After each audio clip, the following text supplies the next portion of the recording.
ನಮಸ್ಕಾರ ವೀಕ್ಷಕರೇ, ಇವತ್ತು ಭಾನುವಾರ. ಸೊ ನಮ್ಮಲ್ಲಿ ಇವಾಗ ಆಲ್ರೆಡಿ ಪಾತ್ರೆ ತೊಳೆದು ಇಟ್ಟಿದ್ದೀನಿ. ನಮ್ಮಲ್ಲಿ ಹೇಗೆ ಅಂದರೆ ವೆರೈಟಿ ಆಫ್ ಅಡುಗೆ ಮಾಡಲಿಲ್ಲ ಅಂದರೂ ವೆರೈಟೀಸ್ ಆಫ್ ಪಾತ್ರೆ ತೊಳೆಯೋಕ್ಕಂತ ರೆಡಿ ಇರುತ್ತೆ. ಸೊ ಬೆಳಿಗ್ಗೆಯಿಂದ ತಿಂದಿರೋದು ಇವಾಗ ವಾಶ್ ಮಾಡಿ ಇಟ್ಟಿದ್ದೇನೆ. ಸೊ ನೆಕ್ಸ್ಟ್ ಏನು ಮಾಡ್ತೀನಿ ಅಂತ ಹಾಗೆ ನೋಡ್ತಾ ಇರಿ. ಓಕೆ, ಈಗ ಕ್ಯಾಮ್ರಾ ಆ್ಯಂಗಲ್ನ ಬದಲಾಯಿಸಿದ್ದೀನಿ. ನೋಡ್ಬೋದು, ಇದು ನಮ್ಮನೆ ಗ್ಯಾಸ್ ಸ್ಟವ್ ಈಗ ಗಲೀಜಾಗಿದೆ. ಸೊ ಕ್ಲೀನ್ ಮಾಡೋಕ್ಕೆ ಸ್ಟಾರ್ಟ್ ಮಾಡಿದ್ದೀನಿ. ಆ್ಯಂಡ್ ನಮ್ಮ ಏರಿಯಾದಲ್ಲಿ ಏನೋ ದೇವರೇನೋ ಮೆರವಣಿಗೆ ಕರ್ಕೊಂಡು ಹೋಗ್ತಾ ಇದ್ದಾರೆ.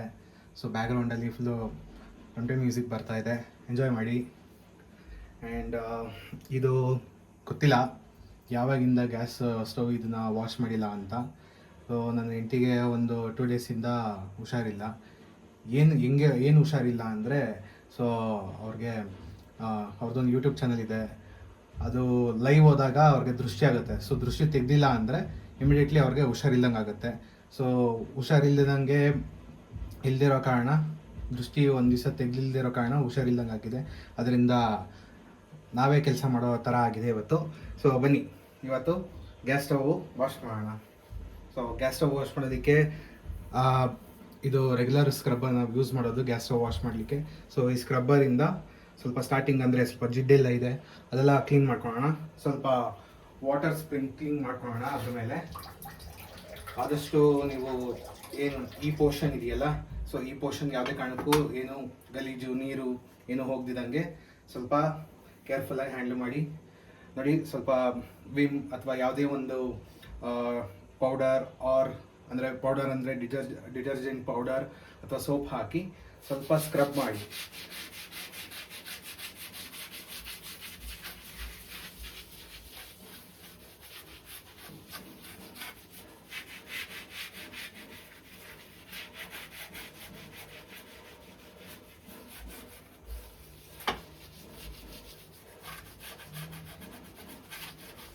ಏನು ಜಾಸ್ತಿ ಏನು ಅಡುಗೆ ಮಾಡಿಲ್ಲ. ಸೊ ರೀಸೆಂಟಾಗಿ ನಮ್ಮನೇಲಿ ಬಜ್ಜಿ ಮಾಡಿದ್ಲು, ಮೆಣಸಿನ್ಕಾಯಿ ಬಜ್ಜಿ. ಸೊ ಮೆಣಸಿನ್ಕಾಯಿ ಬಜ್ಜಿದು ಯಾವತ್ತು ಮಾಡಿದ್ದು, ಮೇ ಬಿ ಮೊನ್ನೆ ಮಾಡಿರೋದು, ಮೊನ್ನೆ ಮಾರ್ನಿಂಗ್ ಮಾಡಿದ್ದು ಬಜ್ಜಿದು. ಅದೆಲ್ಲ ಸ್ವಲ್ಪ ಎಣ್ಣೆ ಎಗರಿದೆ, ಅದರಿಂದ ಸ್ವಲ್ಪ ಜಾಸ್ತಿ ಜಿಡ್ಡಿದೆ. ಇಲ್ಲ ಅಂದರೆ ನಾರ್ಮಲಾಗಿ ಇಷ್ಟೊಂದು ಜಿಡ್ಡು ಇರೋದಿಲ್ಲ. ಇಲ್ಲಾದರೂ ಬೇರೆ ನಿನ್ನೆ ನೋಡ್ದಂಗೆ ಎಲ್ಲ ಏನಂತೀವಿ, ಸೊ ರಾಗಿ ಅಥವಾ ಗೋಧಿ ಹಿಟ್ಟು ಮಿಕ್ಸ್ ಮಾಡಿ ಏನು ದೋಸೆ ಮಾಡಿದ್ನು. ಸೊ ಅದ್ರದ್ದು ಸ್ವಲ್ಪ ಎಲ್ಲ ಬಿದ್ದಿದೆ. ಒಂದು ಸೈಡ್ ಆಫ್ ಸ್ಟವ್ ಕ್ಲೀನ್ ಮಾಡಿ ಆಯಿತು. ಇನ್ನೊಂದು ಸೈಡ್ ಏನು ಅಷ್ಟೊಂದು ಗಲೀಜಿಲ್ಲ. ಕ್ಲೀನ್ ಮಾಡಿಬಿಡುವ ಬೇಗ. ಕ್ಲೀನ್ ಮಾಡಿ ಇವತ್ತು ಅಡುಗೆ ಮಾಡೋಣ ಅಂತ ಅಂದ್ಕೊಂಡಿದ್ದೀನಿ. ಸಾಂಬಾರು ನೋಡೋಣ, ಏನು ಸಾಂಬಾರು ಮಾಡೋಣ ಅಂತ ಇನ್ನೂ ಡಿಸೈಡ್ ಆಗಿಲ್ಲ. ಸೊ ಇದು ಮುಗಿದ ತಕ್ಷಣ ನೆಕ್ಸ್ಟು ಫ್ರಿಜ್ಜಲ್ಲಿ ಏನಿದೆ ಅಂತ ನೋಡಿಬಿಟ್ಟು ಅದರ ಬೇಸಿಸ್ ಮೇಲೆ ಒಂದು ಡಿಶನ್ ತೊಗೊಳ್ಳುವ, ಏನು ಸಾಂಬಾರು ಮಾಡಬೇಕು ಅನ್ನೋದು. ಇವತ್ತು ನನ್ನ ಹೆಂಡತಿ ಇದು ಮೊಬೈಲ್ ಡೇಟಾ ಖಾಲಿ ಆಗಿಬಿಟ್ಟಿದೆ. ನಂದು ಹಾಟ್ಸ್ಪಾಟ್ ತೊಗೊಂಡಿದ್ದು, ನಾನಿವಾಗ ಹಾಟ್ಸ್ಪಾಟ್ ತೆಗ್ಬಿಟ್ಟಿದ್ದೀನಿ. ಅದಕ್ಕೇ ಅವಳು ಫುಲ್ ಬ್ಯಾಕ್ಗ್ರೌಂಡಲ್ಲಿ ಸೈಲೆಂಟಾಗಿದ್ದಾಳೆ. ಇಲ್ಲಾಂದಿದ್ರೆ ಅವಳು ಒಂದು ಬ್ಯಾಕ್ಗ್ರೌಂಡಲ್ಲಿ ಮ್ಯೂಸಿಕ್ ಕೊಡ್ತಿದ್ಲು, ಕೇಳಿಸ್ಕೊತಿದ್ದಾಳೆ ನಾನು ಮಾತಾಡೋದನ್ನ. ಅದರ ರಿಪ್ಲೈ ಮಾಡಲ್ಲ, ಯಾಕಂದರೆ ಅಲ್ಲಿ ಹೊರಗಡೆ ದೇವರು ಹೋಗ್ತಾ ಇದೆ. ಇಲ್ಲಿ ನಮ್ಮನೇಲಿ ಒಂದು ದೊಡ್ಡ ದೇವರು ಊದ್ಕೊಂಡು ಕುಂತಿದೆ. ಯಾಕೆ ಕೂತ್ಕೊಂಡು ಕುಂತಿದೆ ಅಂದರೆ ಹಾಟ್ಸ್ಪಾಟ್ ಆಫ್ ಮಾಡಿದ್ದೀನಿ, ಜಾಸ್ತಿ ಯೂಸ್ ಮಾಡಬೇಡ ಅಂತ ಹೇಳಿದಕ್ಕೆ ಊದ್ಕೊಂಡಿದ್ದಾರೆ.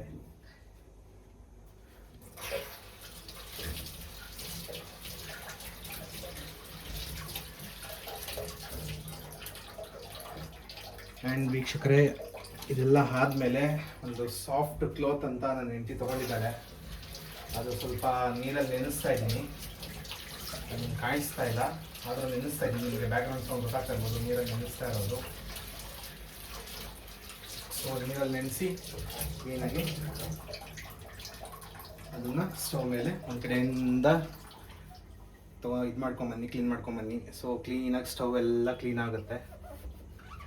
ನೋಡ್ಬೋದು ಎಷ್ಟು ಚೆನ್ನಾಗಿ ಬರ್ತಾ ಇದೆ ಸ್ಟವ್.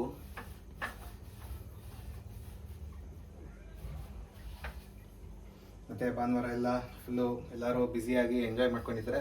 ನಾವು ಸ್ವಲ್ಪ ಮನೇಲಿ ಕೆಲಸ ಮಾಡ್ಕೊಂಡಿರ್ತೀವಿ. ನೋಡಿ ಎಷ್ಟು ಕ್ಲೀನಾಗಿ ಬಂತು.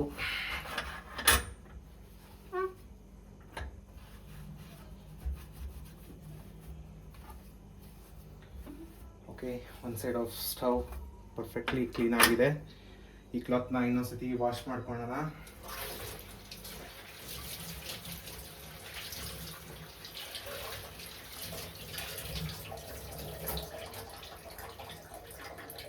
ಇನ್ನೊಂದ್ಸತಿ ಕ್ಲೀನ್ ಮಾಡ್ಕೊಳ್ಳೋಣ, ಕ್ಲೀನಾಗಿ ಬರಲಿ ಎಲ್ಲನೂ. ಅಡುಗೆ ಮನೆ ಅನ್ನಪೂರ್ಣೇಶ್ವರಿ ದೇವ್ರು ಇರ್ತಾರೆ. ಸೊ ಕ್ಲೀನಾಗೆ ಎಲ್ಲ ಒರೆಸೋದು, ಕ್ಲೀನಾಗಿ ಸ್ಟವ್ನ ಇಟ್ಕೊಳೋದು ಮಾಡಿದ್ರೆ ಒಳ್ಳೆಯದು. ನಾವು ತಿನ್ನೋ ಆಹಾರ ಪದ್ಧತಿ, ಆಹಾರ ಪ್ರಿಪೇರ್ ಮಾಡೋವಂಥ ಜಾಗ ಕ್ಲೀನಾಗಿದ್ದಷ್ಟು ನಮ್ಮ ಆರೋಗ್ಯಕ್ಕೆ ತುಂಬ ಒಳ್ಳೆಯದು.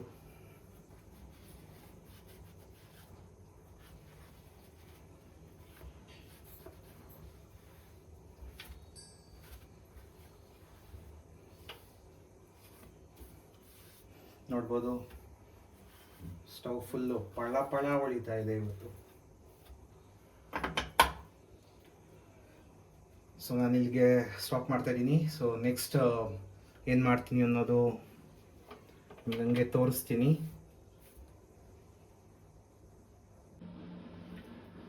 ಓಕೆ, ಆಫ್ಟರ್ ಫ್ರಿಡ್ಜಲ್ಲಿ ನೋಡಾದ್ಮೇಲೆ ಸೊ ಬೆಂಡೆಕಾಯಿ ಇತ್ತು.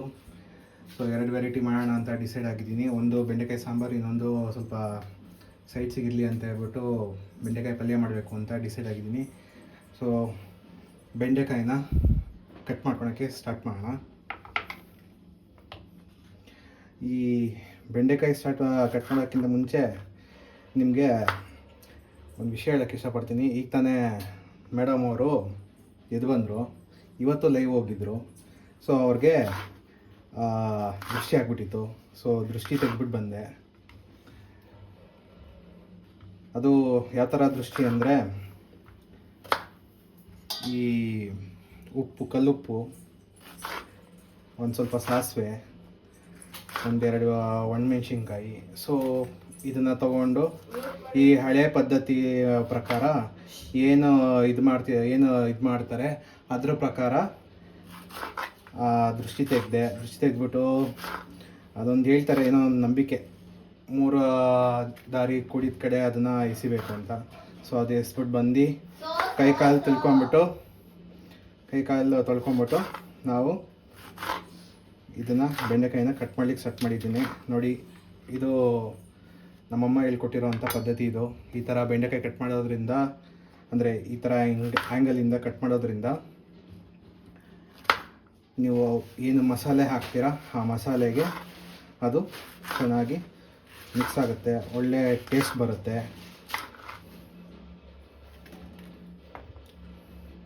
ನನ್ನ ಹೆಂಡತಿ ನಾನು ಜಾಸ್ತಿ ಏನಾದ್ರು ವಿಡಿಯೋ ಮಾಡೋದು ಅದು ಇದು ಮಾಡ್ಬೇಕಾದ್ರೆ ಸೊ ಜಾಸ್ತಿ ಹೇಳ್ತೀನಂತೆ. ಅದಕ್ಕೆ ಅವಳು ಇವಾಗ ಮ್ಯೂಟ್ ಮಾಡು ಅಂತ ಹೇಳಿದ್ಲು. ನಾನು ಮ್ಯೂಟ್ ಮಾಡಲಿಲ್ಲ. ಅದಕ್ಕೇನೆ ಸೊ ಅಂದ್ಕೊಂಡೇ ಹೋದ್ಲು. ಸೊ ಅಂತ ನೀನು ಹೇಳ್ತೀಯಮ್ಮ, ಸೊ ಫ್ರಮ್ ಸು ಅಂತ ಆಲ್ರೆಡಿ ಒಂದು ಮೂವಿನೇ ಬಂದ್ಬಿಟ್ಟೈತೆ. ಅದಕ್ಕೇನೆ ಫುಲ್ ಫೇಮಸ್ ನಾವು. ಒಂದ್ಸತಿ ಮೂವಿ ಮಾಡಿರೋದು, ಬಟ್ ಹಾಂ ಹೌದೌದು. ನನ್ನ ಹೆಂಡ್ತಿದೊಂದು ಇನ್ನೊಂದು ವೆರೈಟಿ ಇದೆ, ತುಂಬ ಫ್ಯಾಂಟಾಸ್ಟಿಕ್ಕು ಥಿಂಗ್. ಏನಂದರೆ ಬೆಂಡೆಕಾಯಿ ಎತ್ತಿಟ್ಟಿದ್ದು ಅವಳೇನೆ. ಏನಂದರೆ ಈಗ ಕಟ್ ಮಾಡ್ಬೇಕಾದ್ರೆ ಒಂದೇ ಒಂದು ಕೂದಲು ಸಿಕ್ಬಿಡ್ತು. ಬೇಜಾರಾಗಬೇಡಿ, ಆಲ್ರೆಡಿ ವಾಶ್ ಮಾಡಿದ್ದೀನಿ, ಏನಾಗಲ್ಲ. ಗಮನಿಸಿಲ್ಲ ಅಂದ್ರೂ ನಾವು ಹೇಳ್ಬೇಕಂತ ನಮ್ಮ ಮನಸ್ಸು.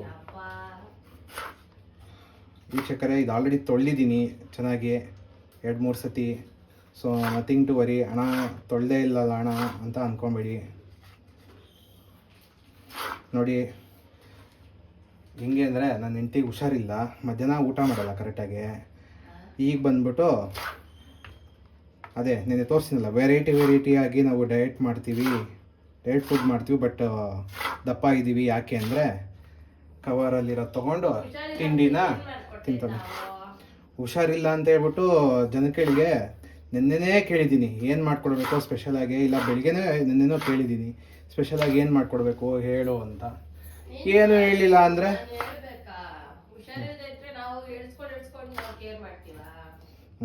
ಸೊ ನಾನು ನಿಂಗೆ ಹೇಳ್ತಾನೆ ಬಂದೆ. ನನಗೆ ಹುಷಾರಿಲ್ಲದಾಗ ಜ್ವರ, ಎಸ್ಪೆಷಲಿ ಜ್ವರ ಬಂದಾಗ, ಹುಷಾರಿಲ್ಲದಾಗ ನಾನೇನಾದ್ರು ಇಷ್ಟಪಡೋದನ್ನ ನಾನು ಇಸ್ಕೊಳೋದು ಅಥವಾ ಕೇಳಿ ಮಾಡಿಸ್ಕೊಂಡು ತಿನ್ನೋದು ಮಾಡಿದ್ರೆ ನನಗೆ ಹುಷಾರು ಏನಿದೆ ಅದು ಸರಿ ಹೋಗುತ್ತೆ. ಅಯ್ಯೋ ದೇವ್ರೆ, ಈ ಉಪ್ಪಲ್ಲಿ ಇದೆಯಲ್ಲಿ ನನಗೆ ಅದೇನೋ ಗೊತ್ತಿಲ್ಲ. ನನಗೆ ಅದು ನೋಡಿದಾಗ ಮೂಢನಂಬಿಕೆ ಅನ್ನಿಸ್ತದೆ, ಇಲ್ಲ ಒಬ್ಬ ಮನುಷ್ಯನಿಗೆ ಮೆಂಟಾಲಿಟಿ ಪ್ರಕಾರ.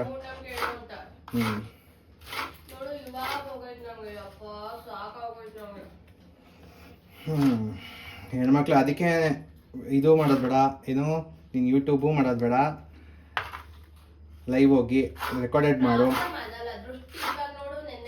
ದೃಷ್ಟಿ ಯಾಕಾಗುತ್ತೆ ಅದಲ್ಲ, ದೃಷ್ಟಿ ಯಾಕಾಗ್ತಾ ಇದೆ,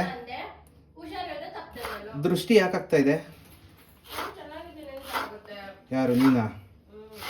ಬೇರೆ ಯಾರು ಚೆನ್ನಾಗೇ ಇಲ್ಲ ಅಂತ ನಿನ್ನ ನೋಡಕ್ ಬರ್ತಾರ? ಎಲ್ರಿಗೂ ದೃಷ್ಟಿ ಆಗುತ್ತಾ? ಮತ್ತೆ ನನಗೆ ಆಗೋದೇ ಇಲ್ಲ. ಹೌದಾ, ಆ ಥರ ಎಲ್ಲ ಆಗುತ್ತಾ? ಓಕೆ ವೀಕ್ಷಕರೇ, ಇದನ್ನೇ ತೋರಿಸ್ತಾ ಇದ್ರೆ ನಿಮ್ಗೆ ಬೇಜಾರಾಗುತ್ತೆ. ಸೊ ಸ್ವಲ್ಪ ಪಾಸ್ ಮಾಡ್ತೀನಿ, ನೆಕ್ಸ್ಟ್ ಏನು ಮಾಡ್ತೀನಿ ಅನ್ನೋದನ್ನ ನಿಮಗೆ ತೋರಿಸ್ತೀನಿ. ವೀಕ್ಷಕರೇ, ತಿರ್ಗಾ ಮತ್ತೆ ಯಾಕೆ ಕಂಟಿನ್ಯೂ ಮಾಡ್ತಿದ್ದೀನಿ ಅಂದರೆ, ಇಷ್ಟೊತ್ತು ಅದು ನಿಮ್ಗೆ ತೋರಿಸಿದ್ದು ಸಾಂಬಾರ್ಗೆ. ಈಗ ಪಲ್ಯಕ್ಕೆ ಹೇಗೆ ಕಟ್ ಮಾಡ್ಕೊಳೋದು ಅಂತ ನಿಮಗೆ ಒಂದೆರಡು ಸ್ಯಾಂಪಲ್ ತೋರಿಸ್ಬಿಟ್ಟು ಆಮೇಲೆ ಪಾಸ್ ಮಾಡಿಬಿಡ್ತೀನಿ. ಆಮೇಲೆ ನೆಕ್ಸ್ಟ್ ಫರ್ದರ್ ಏನು ಸ್ಟೆಪ್ ಮಾಡ್ತೀನಿ ಬೆಂಡೆಕಾಯಿ ಸಾಂಬಾರ್ಗೆ, ಬೆಂಡೆಕಾಯಿ ಪಲ್ಯಗೆ ಅನ್ನೋದನ್ನ ನಿಮ್ಗೆ ತೋರಿಸ್ತೀನಿ. ಈ ಎಂಡ್ ಕಾರ್ನರ್ಸು ಏನಕ್ಕೆ ಕಟ್ ಮಾಡ್ಕೊಳೋದು ಅಂದರೆ, ಏನಾದ್ರು ಅಂದರೆ ಈಗ ಎಂಡ್ ಜಾಯಿಂಟ್ಸ್ಗಳು ಮತ್ತು ಸ್ಟಾರ್ಟಿಂಗ್ ಜಾಯಿಂಟ್ಸ್ಗಳಲ್ಲಿ ಈ ಹುಳ ಇರೋದೆಲ್ಲ ಜಾಸ್ತಿ. ಮತ್ತು ಇದರಲ್ಲಿ ಈಗ ಸಾಂಬಾರು ಕಟ್ ಮಾಡ್ಕೊಂಡಿದ್ದೀನಲ್ಲ, ಇದರಲ್ಲಿ ಇನ್ನೊಂದು ವಿಶೇಷತೆ ಇದೆ. ನೀವು ಈ ಥರ ಕಟ್ ಮಾಡ್ಕೊಳೋದ್ರಿಂದ ಹಿಂಗೆ ಎರಡು ಕಡೆನೂ ಗಮನಿಸ್ಬೇಕು, ಹುಳ ಹತ್ತಿದೆಯಾ ಇಲ್ಲ ಏನಾದ್ರು ಹಾಳಾಗಿದೆಯಾ ಅಂತ. ಬೇರೆ ಈ ಥರ ಹಿಂಗೆ ಸಾಂಬಾರಿಗೆ ಈ ಥರ ಹಿಂಗೆ ಒಂದು ಆ್ಯಂಗಲಲ್ಲಿ ಕಟ್ ಮಾಡ್ಕೊಳೋದ್ರಿಂದ ನಿಮಗೆ ಕಟ್ ಮಾಡ್ತಾನೆ ನಿಮ್ಗೆ ಗೊತ್ತಾಗ್ಬಿಡುತ್ತೆ ಏನಾದ್ರು ಹುಳ ಇದೆಯಾ ಇಲ್ವಾ ಅನ್ನೋದು. ಸೊ ಇದೊಂದು ಬೆಸ್ಟ್ ಥಿಂಗ್ ಇದೆ ಇದರಲ್ಲಿ, ನಾವು ಕಟ್ ಮಾಡೋ ಆ್ಯಂಗಲ್ ಇದರಲ್ಲಿ. ಸೊ ನಾವು ಪಲ್ಯಕ್ಕೆ ಕಟ್ ಮಾಡ್ಕೊಬೇಕಾದ್ರೆ ಏನು ಮಾಡ್ತೀವಿ, ಸೊ ಸ್ಟ್ರೈಟಾಗೆ ಕಟ್ ಮಾಡ್ಕೊತೀವಿ. ಸೊ ಈ ಸ್ಟ್ರೈಟ್ ಕಟ್ ಮಾಡ್ಕೊಳೋದ್ರಿಂದ ನಾವು ಎರಡು ಕಡೆನೂ ಗಮನಿಸ್ಬೇಕಾಗತ್ತೆ, ಕೇರ್ಫುಲ್ಲಾಗಿರ್ಬೇಕಾಗತ್ತೆ. ಸೊ ಹುಳ ಇದೆಯಾ ಇಲ್ವಾ ಅನ್ನೋದು ಕೇರ್ಫುಲ್ಲಾಗಿ ನೋಡ್ಬಿಟ್ಟು ಎಂಜಾಯ್ ಮಾಡಿ ನೋಡಿ. ಸೊ ಫೈನಲಾಗಿ ರೆಡಿ ಇದೆ. ಒಂದು ಇದು ಪಲ್ಯಕ್ಕೆ ಹಚ್ಕೊಂಡಿರೋದು, ಅದು ಸಾಂಬಾರ್ಗಂತ ಹಚ್ಕೊಂಡಿರೋ ಅಂಥದ್ದು. ಸೊ ಫೈನಲಿ ರೆಡಿಯಾಗಿದೆ. ನೆಕ್ಸ್ಟು ಫರ್ದರ್ ಈರುಳ್ಳಿ ಕಟ್ ಮಾಡ್ಕೊಳ್ಳೋಣ ಪಲ್ಯಕ್ಕಂತ ಫಸ್ಟು, ಆಮೇಲೆ ನೆಕ್ಸ್ಟ್ ಸಾಂಬಾರ್ಗಂತ ಪ್ರಿಪೇರ್ ಮಾಡ್ಕೊಳ್ಳೋಣ. 2 ಈರುಳ್ಳಿ ಸಾಕು ಈ ಪಲ್ಯ ಮಾಡೋದಕ್ಕೆ. ನಾನು ಈ ಅಡುಗೆ ಮಾಡಿ ಮುಗಿಸೋ ಅಷ್ಟೊತ್ತಿಗೆ ನನ್ನ ಹೆಂಡತಿ ಬರೋದೆಲ್ಲನೂ ತಿಂದು ಖಾಲಿ ಮಾಡಿಬಿಡ್ತಾಳೆ. ನಾನೇನು ತಿಂದಿಲ್ಲಪ್ಪ, ನಾನು ಡಯಟ್ ಅಂತ ಹೇಳೇ ಇಲ್ಲ. ಹಾಂ, ತೋರಿಸ್ಬೇಕಾ? ಸ್ಕ್ರೀನ್ಶಾಟ್ಸ್ ಹಾಕ್ಬೇಕಾ? ಗ್ರೂಪಲ್ಲಿ ಹಾಕಿರೋ ಅಂಥದ್ದು, ಫ್ಯಾಮಿಲಿ ಗ್ರೂಪಲ್ಲಿ ನೋಡಿ ಜನರೇ. ಹಿಂಗೆ ನನ್ನ ಹೆಂಡತಿ ಡಯಟ್ ಅಂದ್ಕೊಂಡು ಈ ರಾಜಕೀಯದ ಜನಗಳು ಹೇಗೆ ಆಶ್ವಾಸನೆ ಕೊಟ್ಬಿಟ್ಟು ಮೋಸ ಮಾಡ್ತಾರೋ, ನನ್ನ ಹೆಂಡತಿ ಹಾಗೆ ಡಯಟ್ ಅಂತ ಹೇಳ್ಬಿಟ್ಟು ಚೆನ್ನಾಗಿ ತಿನ್ನೋದು.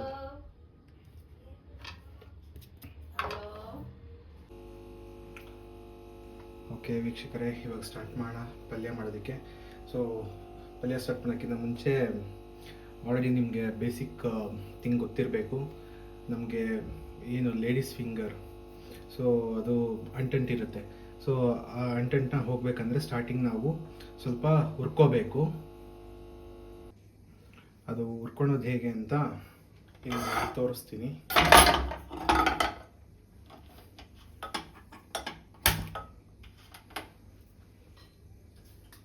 ನನ್ನ ಹೆಂಡತಿದೊಂದು ಅಭ್ಯಾಸ ಇದೆ, ಏನಾದ್ರು ಒಂದು ಇದು ಮಾಡಿದ ತಕ್ಷಣ ಅದನ್ನು ಮೇಯ್ನ್ ರೆಗ್ಯುಲೇಟರ್ನೇ ಆಫ್ ಮಾಡಿಬಿಡ್ತಾಳೆ. ಆದ್ದರಿಂದ ಈಗ ತಿರ್ಗಾ ಮತ್ತೆ ರೆಗ್ಯುಲೇಟರ್ ಆನ್ ಮಾಡಿ ತಿರ್ಗಾ ಸ್ಟವ್ ಆನ್ ಮಾಡಿದೆ. ಈಗ ಆ್ಯಕ್ಚುಲಾಗಿ ಸ್ವಲ್ಪ ಕಾಯಿಲಿ ಪ್ಯಾನು.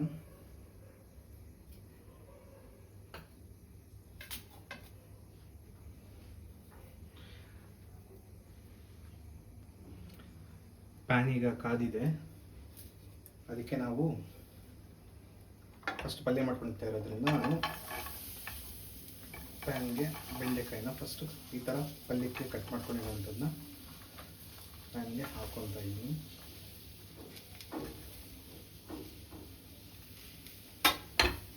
ಹಾಕ್ಕೊಂಡು ಇದಕ್ಕೆ 1 ಸ್ಪೂನಷ್ಟು ಆಯಿಲ್ನ ನಾನು ಹಾಕ್ತಾಯಿದ್ದೀನಿ. ಯಾಕೆ ಅಂದರೆ ಅದು ಸೀದೋಗಬಾರ್ದು ಅನ್ನೋ ಕಾರಣಕ್ಕೋಸ್ಕರ.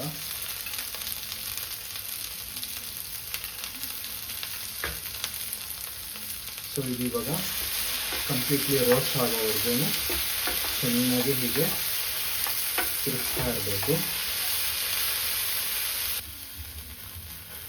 ನೋಡಿ ಈ ಥರ ಚೆನ್ನಾಗಿ ರೋಸ್ಟ್ ಆಗಬೇಕು.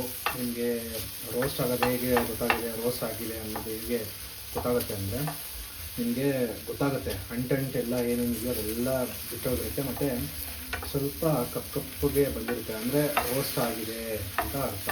ನಿಮಗೆಲ್ಲಾದರೂ ಹಿಂಗೆ ಆಡಿಸ್ಬೇಕಾದ್ರೆ ಎಲ್ಲಾದರೂ ಏನಾದರೂ ಸ್ವಲ್ಪ ಅಂಟು ಅಥವಾ ಜೆಲ್ಲಿ ಟೈಪ್ ಏನಾದ್ರು ಕಾಣಿಸಿದ್ರೆ ಇನ್ನೂ ಒಂದು ಸ್ವಲ್ಪ ರೋಸ್ಟ್ ಮಾಡಿ, ಕರೆಕ್ಟಾಗಿ ರೋಸ್ಟ್ ಆಗಿಲ್ಲ ಅಂತ ಅರ್ಥ. ಸೊ ಒನ್ಸ್ ರೋಸ್ಟ್ ಆಗಿದ ತಕ್ಷಣ ನಿಮಗೆ ಯಾವುದೇ ಕಾರಣಕ್ಕೂ ಯಾವುದೇ ಜಾಗದಿಂದನೂ ಅಂಟು ಅಥವಾ ಜೆಲ್ಲಿ ಟೈಪು ಕಾಣಿಸೋದಿಲ್ಲ. ಸೊ ಆವಾಗ ನಿಮಗೆ ಜೆಲ್ಲಿ ಟೈಪ್ ಕಾಣಿಸಿಲ್ಲ ಅಂದಿದ ತಕ್ಷಣ ನಿಮಗೆ ಇದು ಕಂಪ್ಲೀಟಾಗಿ ರೋಸ್ಟ್ ಆಗಿದೆ ಅಂತ ಅರ್ಥ.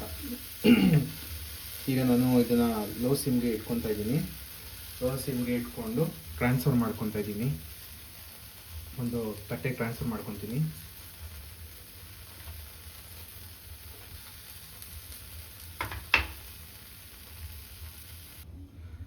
ಸೊ ಆಲ್ರೆಡಿ ನಾನು ತಟ್ಟೆಗೆ ಟ್ರಾನ್ಸ್ಫರ್ ಮಾಡಿಕೊಂಡೆ. ಸೊ ಅದೇ ಬಿಸಿ ಇದ್ದಂಗೆ ಗ್ಯಾಸ್ ಉಳಿತಾಯ ಮಾಡೋದಕ್ಕಾಗಲಿ ಏನೇ ಇರಲಿ, ಇನ್ನೊಂದು ಏನು ಸಾಂಬಾರ್ಗಂತ ನಾನು ಕಟ್ ಮಾಡಿ ಇಟ್ಕೊಂಡಿದ್ದಲ್ಲ ಅದನ್ನು ಕೂಡ ನಾನು ಪ್ಯಾನ್ಗೆ ಹಾಕ್ಕೊತಾ ಇದ್ದೀನಿ. ಪ್ಯಾನ್ಗೆ ಹಾಕ್ಕೊಂಡು ಇದಕ್ಕೂ ಸೇಮ್ 1 ಸ್ಪೂನ್ ಆಫ್ ಆಯಿಲ್ನ ಎಲ್ಲ ಕಡೆಗೂ ಸ್ಪ್ರೆಡ್ ಮಾಡಿಬಿಟ್ಟು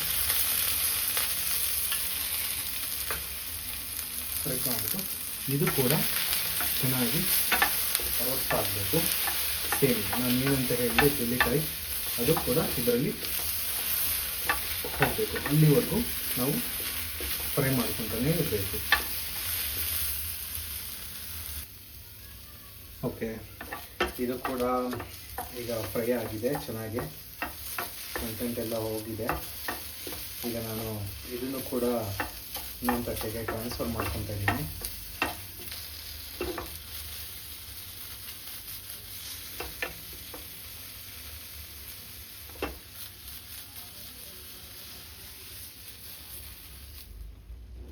ಸೊ ಇದೇ ಪ್ಯಾನಲ್ಲೇ ನಾವು ಪಲ್ಯನ ಮಾಡಿಬಿಡೋಣ. ಬೇರೆ ನಿಮಗೆ ಗ್ಯಾಸ್ ಕೂಡ ಸೇವ್ ಆಗುತ್ತೆ ಆ್ಯಂಡ್ ಬೇಗ ಕೂಡ ಆಗುತ್ತೆ. ಒಂದು 2 ಸ್ಪೂನಷ್ಟು ಆಯಿಲ್ ಹಾಕ್ಕೊಳ್ಳಿ.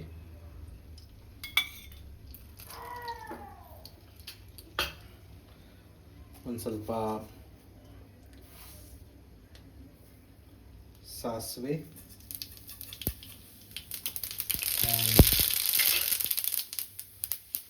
ಕರಿಬೇವು, ಮೆಣಸಿನ್ಕಾಯಿ ಹಾಕ್ಕೊಳ್ಳಿ. ಮೆಣಸಿನ್ಕಾಯಿ ಹಾಕ್ಕೊಂಡು ಸ್ವಲ್ಪ ಫ್ರೈ ಮಾಡ್ಕೊಳ್ಳಿ. ಅದು ತುಂಬ ಪ್ಯಾನ್ ಬಿಸಿ ಇರೋದ್ರಿಂದ ಕೋರಾಗಿ ಇದೆ, ಎಗರ್ತಾ ಇರೋದು. ಇದ್ರ ಜೊತೆಗೆ ಏನು ಕಟ್ ಮಾಡ್ಕೊಂಡಿರ್ತವಂಥ ಈರುಳ್ಳಿ ಇತ್ತು ಅದನ್ನು ನೀವು ಫ್ರೈ ಮಾಡ್ಕೊಳ್ಳಿ ಚೆನ್ನಾಗಿ. ಇವಾಗ ಫ್ರೈ ಆಗೋವರೆಗೂ ಚೆನ್ನಾಗಿ ತಿರುಗಿಸ್ತಾನೆ ಇರಲಿ. ಸ್ವಲ್ಪ ಬಿಸಿ ಇರೋದ್ರಿಂದ ಆಲ್ರೆಡಿ ಕರಿಬೇವೆಲ್ಲ ಕಪ್ಪಾಗೋಯ್ತು, no problem. And most important thing ವೀಕ್ಷಕರೇ, ನಿಮಗೆ ಹೇಳ್ಬೇಕಾಗಿರೋದು ಏನಂದರೆ, ನನಗೆ ಅಡುಗೆ ಬಗ್ಗೆ ಝೀರೋ ನಾಲೆಡ್ಜ್. ನಾನಿವಾಗ ಮಾಡ್ತಾ ಇರೋದು ಕೂಡ ಯೂಟ್ಯೂಬ್ ನೋಡಿಕೊಂಡೇ ಮಾಡ್ತಾ ಇರೋವಂಥದ್ದು. ಯಾಕಂದರೆ ನನ್ನ ಹೆಂಡತಿಗೆ ಸೂಪರಾಗಿ ಅಡುಗೆ ಬರುತ್ತೆ, ಅದರಿಂದ ನಾನು ಮಾಡ್ತಾಯಿದ್ದೀನಿ ಅಡುಗೆನ. ಓಕೆ, ಆಲ್ಮೋಸ್ಟ್ ಆಲ್ ನಿಮ್ಗೆ ಆಲ್ರೆಡಿ ರೆಡಿ ಆಗಿದೆ ನೋಡಿ. ಸ್ವಲ್ಪ ಕಲರ್ ಎಲ್ಲ ಚೇಂಜ್ ಆಯಿತು. ಈಗ ಇದು ನಿಮ್ಗೆ ಆಪ್ಷನಲ್, ಟೊಮೆಟೊ ಬೇಕಾದರೆ ಹಾಕೊಬೋದು, ಇಲ್ಲಾಂದರೆ ಹಾಕ್ಕೊಂಡಿರೋ ಇರ್ಬೋದು, ಆಪ್ಷನಲ್ ನಿಮಗೆ. ನಾನು ಸ್ವಲ್ಪ ಟೊಮೆಟೊ ಹಾಕ್ಕೊಂಡ್ರೆ ಚೆನ್ನಾಗಿರುತ್ತೆ ಅಂತ ಹಾಕ್ಕೊಂಡಿದ್ದೀನಿ. ಆ್ಯಂಡ್ ಮೋಸ್ಟ್ ಇಂಪಾರ್ಟೆಂಟ್ ಥಿಂಗ್ ಏನು ಅಂದರೆ, ನಿಮಗೆ ಈ ಕಿಡ್ನಿ ಸ್ಟೋನ್ ಇರೋರಿಗೆ ಹೇಳ್ತಾರೆ ಈ ವೆಜಿಟೇಬಲ್ನ ತಿನ್ನಬಾರ್ದು ಮತ್ತು ಟೊಮೆಟೊ ತಿನ್ನಬಾರ್ದು ಅಂತ. ಒಪ್ಕೊತೀನಿ, ಟೊಮೆಟೊ ತಿನ್ನೋದ್ರಿಂದ ನಿಮಗೆ ಅದರಲ್ಲಿರೋ ಸೀಡ್ಸ್ ಏನಿದೆ ಅದರಿಂದ ಸ್ಟೋನ್ ಆಗುತ್ತೆ ಅಂತ. ಕೆಲವ್ರಿಗೆ ಆಗುತ್ತೆ, ಕೆಲವ್ರಿಗೆ ಆಗಲ್ಲ. ಸೊ ಈ ಥರ ಇರೋ ಸಿಚುವೇಷನಲ್ಲಿ ನೀವು ಏನು ಮಾಡ್ತೀರಾ ಅಂದರೆ, ನೀರು ಕಡಿಮೆ ಕುಡಿತೀರಾ ಅಂದರೆ, ನಿಮಗೆ ಪದೇ ಪದೇ ಕಿಡ್ನಿ ಸ್ಟೋನ್ ಆಗ್ತಾಯಿದೆ ಅಂದರೆ, ಇದರಲ್ಲಿ ಕಟ್ ಮಾಡಿರೋವಂಥದ್ದು ಸೀಡ್ಸ್ ಏನಿರುತ್ತೆ ಅದನ್ನು ರಿಮೂವ್ ಮಾಡಿ ವಾಶ್ ಮಾಡಿ ಟೊಮೆಟೊನ, ಅದು ಹೋಗುತ್ತೆ. ಹೋಗಾದಮೇಲೆ ನೀವು ಆರಾಮಾಗಿ ಕಟ್ ಮಾಡಿಬಿಟ್ಟು ಯೂಸ್ ಮಾಡಿ. ಸೊ ಇದಕ್ಕೆ ಇವಾಗ ನೆಕ್ಸ್ಟು ನಾನು ತುಂಬ ಕಡಿಮೆ ಸಿಮ್ಮಲ್ಲೇ ಇಟ್ಟಿದ್ದೀನಿ, ಆದರೂ ತುಂಬ ಬೇಗ ಹಸಿರುತ್ತಿದೆ, ಯಾಕಂದರೆ ಮುಂದೆ ಆಲ್ರೆಡಿ ಬಿಸಿ ಆಗಿತ್ತಲ್ವ, ಆ ಕಾರಣದಿಂದ. ಇದಕ್ಕೆ ನಾವು ಸ್ವಲ್ಪ ಟೇಸ್ಟ್ಗೋಸ್ಕರ ಗರಂ ಮಸಾಲ,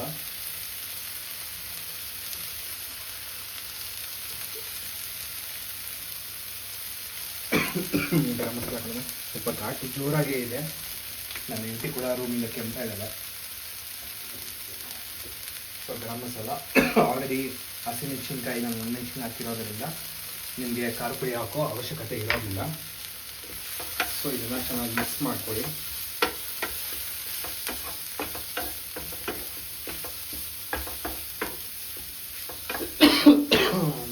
ಸಾರಿ,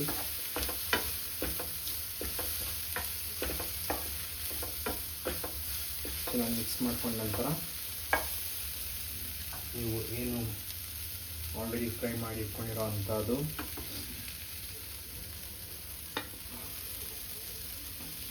ಸೊ ಬೆಂಡೆಕಾಯಿನ ಹಾಕ್ಕೊಳ್ಳಿ, ಅದಕ್ಕೆ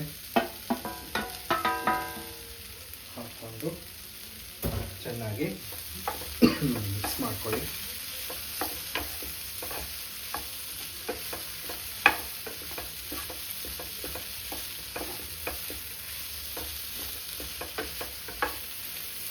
ಕೇಳ್ಬೋದು ಉಪ್ಪು ಹಾಕ್ಕೊಂಡಿಲ್ಲ ಇನ್ನೂ ಅಂತ, ಮರ್ತಿಲ್ಲ, ಹಾಕ್ಕೊತೀನಿ.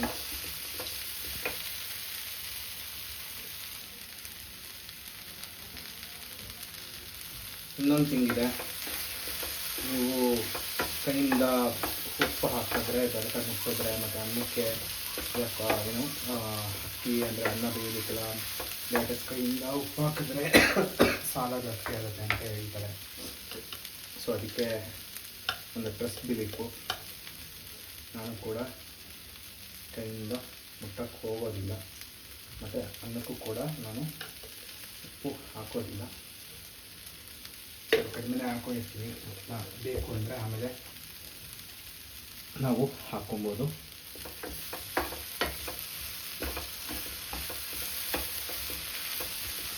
ಈಗ ನಾನೇನು ಸಣ್ಣ ಇಟ್ಕೊಂಡಿದ್ನೋ ಗ್ಯಾಸ್ನ, ಸೊ ಅದನ್ನು ಸ್ವಲ್ಪ ಜಾಸ್ತಿ ಮಾಡ್ತಾಯಿದ್ದೀನಿ.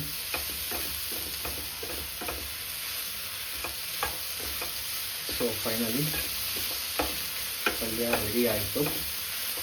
ಇದು ಒಂದು ಕಡಿಮೆ ಫ್ಲೇಮಲ್ಲಿ ಇಟ್ಬಿಟ್ಟು ನಾವು ಮುಚ್ಚಿಬಿಡೋಣ.